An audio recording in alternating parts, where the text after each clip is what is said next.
Hey YouTube, what's going on? It's Adam with Retro Repairs, and it's time for another mail day unboxing video. This big box here, as you can see, is full of stuff, heavy load, greater than 22.7 kilograms or 50 pounds. So, I don't know, a lot of stuff in there. This was sent to me from someone named Matthew. So he reached out to me and said, hey, I got a whole bunch of old stuff that I really don't need anymore. And some of it works, some of it doesn't. Would love to see if you could use any of it. So I said, absolutely. Send what you got to me, and this arrived at my door yesterday. So I think let's just dive right into it, see what it is that we've got here.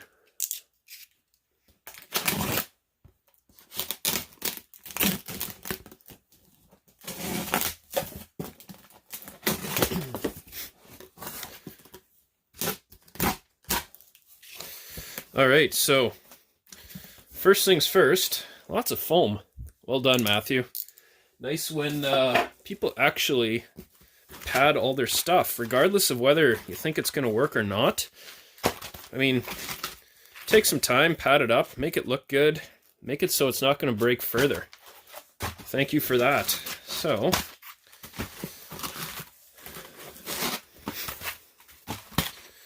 first thing right off the hop, we've got some looks like accessories for stuff. So this appears to be a Dreamcast.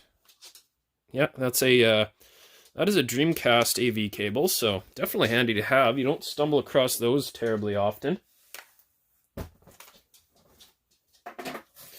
Appears to be a DVD remote for, I'm going to say a PS2, I think.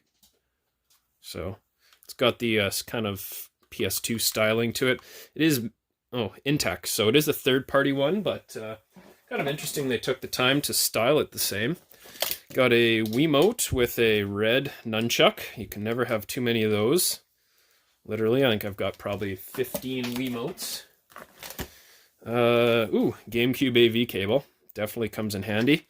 Gamecubes are a weird system. You can find them for really cheap, but at the same time, they're starting to go up in price all across the board. So if you find a Gamecube that's really inexpensive, just grab it. A lot of times they'll come without any cords or anything, and those power cables are good to have.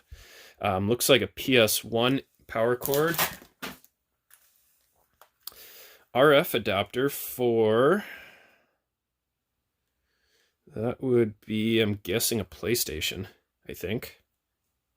PlayStation RF cord. So you need to hook up your PlayStation to an old TV that only has coax in, then I guess you need one of those. Looks like an OEM Nintendo AV cord. So I'm guessing this came with said GameCube that power cord went with. So definitely always handy to have these. You can get third-party ones from eBay for really cheap, but the actual Nintendo branded ones are significantly better. OEM GameCube controller, and that stick's not too bad.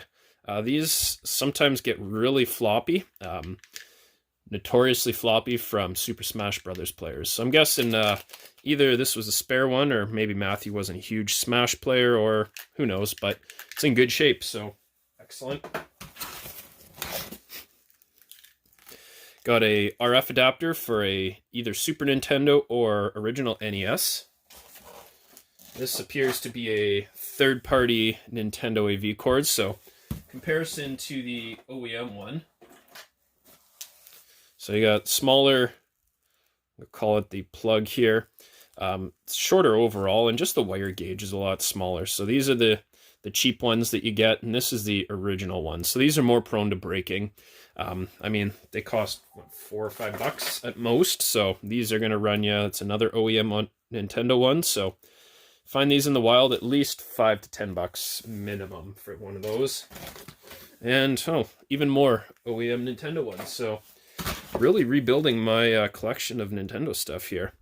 There we have it, the other end of that Intech DVD remote. So it goes into the controller port. You can plug your controller into here and then wirelessly use the remote. So pretty cool. Another third-party kind of knockoff AV cord for Nintendo.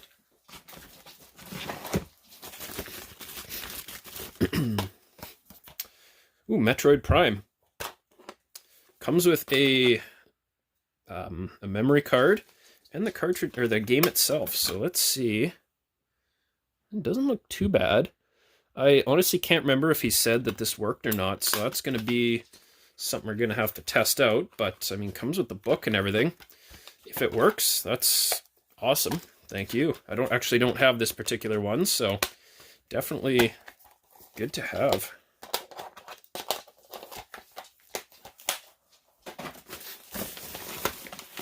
And, oh wait, look, some presents. Jumper pack for the N64. So again, not sure if that works or not. I'm going to go in and test a bunch of these a little bit later. Some manuals. So these are handy to have. I've been keeping an eye out for manuals that I find in the wild, and I like to pair them up with my games. I've started actually casing up a lot of my cartridges, so it's nice to be able to put the actual manual in there. So he had told me they weren't in great shape, so as you can see, they're kind of worn. A couple of them are taped, but you know what? It's better than the manual I have currently, which is no manual. So once again, much appreciated. Also means I'm going to have to find myself Double Dragon the Shadow Falls. But, and Mario is missing, but I have the rest of these.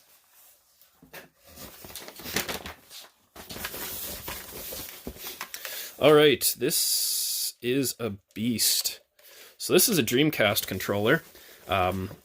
It's a third-party one made by Astro Pro. To compare to the OEM Dreamcast controller, like, look at that thing's massive. Kind of like the original Duke Xbox controller. But comes with a memory card and, get in there, and a VMU. So this guy, battery's dead on it. But that's not a problem. That's easily replaced. So, for those of you that hear that, it seems like Kona wants in on the action. Kona! Now she's lost her ball, but she'll figure it out.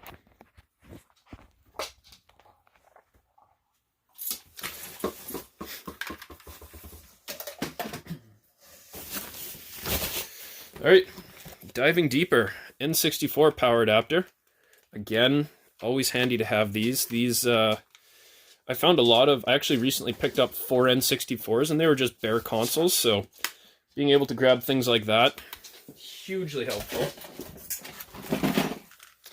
What have we got here? Just a little mini USB patch cable. So this, I'm guessing, probably for a PS3 would be handy to have, so you can charge your controllers right into the console itself. So again, always good to have. OEM Super Nintendo controller. Ooh, with a nice little Velcro cable tie, so sure, why not?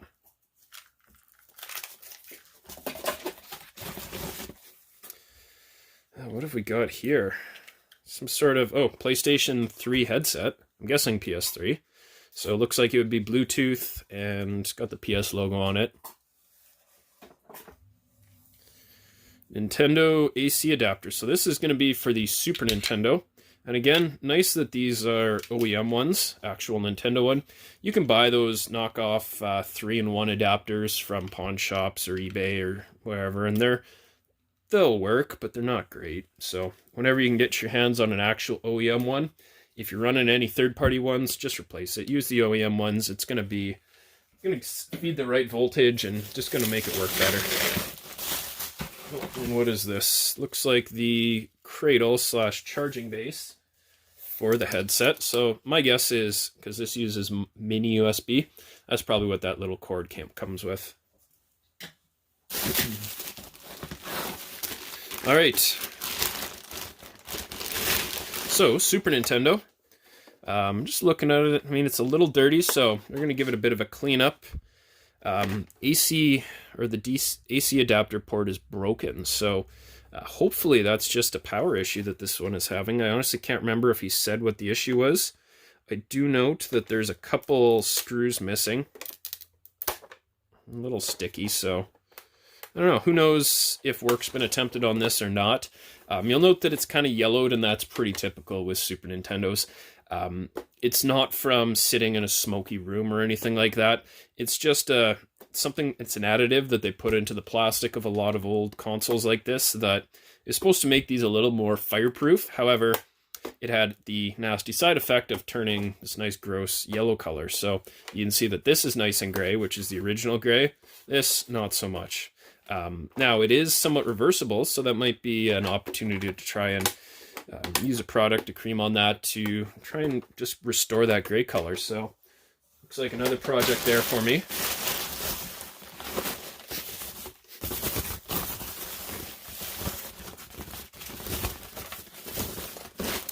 And an N64, so looks pretty clean. Buttons, switches work. Screws appear to all be there. So I believe, if I remember, they said that this was just given a black screen, so not an uncommon issue with these. Sometimes it's dead chips, like a CPU. Sometimes it just needs cleaning. Who knows? So we'll add that to the collection, and hopefully one day I can plow through some of these N64s that I've collected. It's got the jumper pack in there, which is always good. These are excellent to have because a lot of times you'll pick up the bare console and they've stripped out the jumper pack or the expansion pack, and it needs this in order to turn on.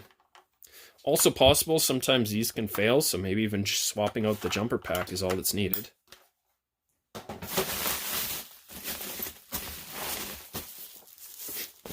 Ooh, what is this? We've got a blue Dreamcast, so I think this was just a paint job. Yeah, I would say so. Yeah, everything's painted down here.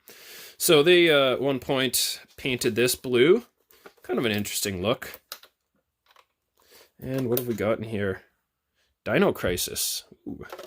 So we'll give that a try, see what needs to happen. They also painted the inside, so I don't know. I wonder if maybe something's getting into the laser, or who knows. But definitely worth checking that out.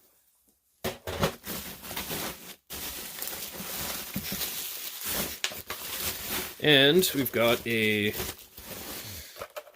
blue Gamecube. So open her up, nothing inside, but looks pretty good shape. Comes with the digital AV out, so there are a couple mods that can use this port. Not all of them come with this, so that's a nice little addition here. The covers are all in place, so a lot of times these will be missing over the years. People just lose them. Or if they had a Game Boy player for the GameCube, that has to come out in order to connect the Game Boy player. So, good to have. Excellent. I think that's everything. Yep, that looks like it. So, let's move that off to the side and just get a good look at all the stuff that we've got here.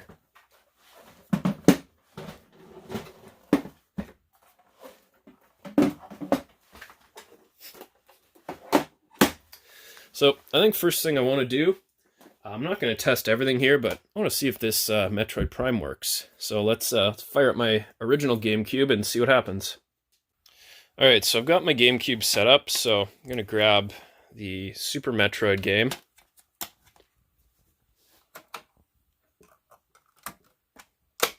So I haven't cleaned it or done anything, I just want to see if this works.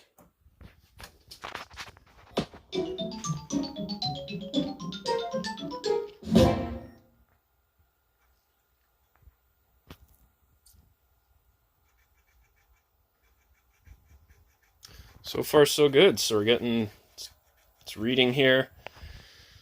Got Dolby action.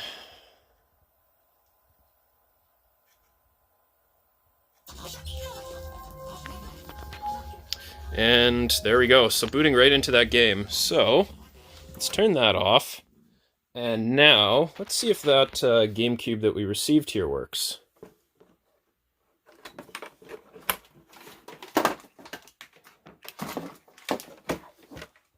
So let's put that off to the side.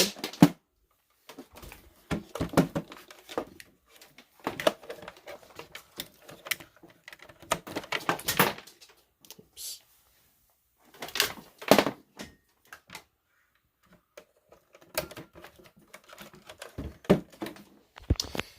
All right, and just grab a game. I got Tony Hawk Pro Skater 3 here.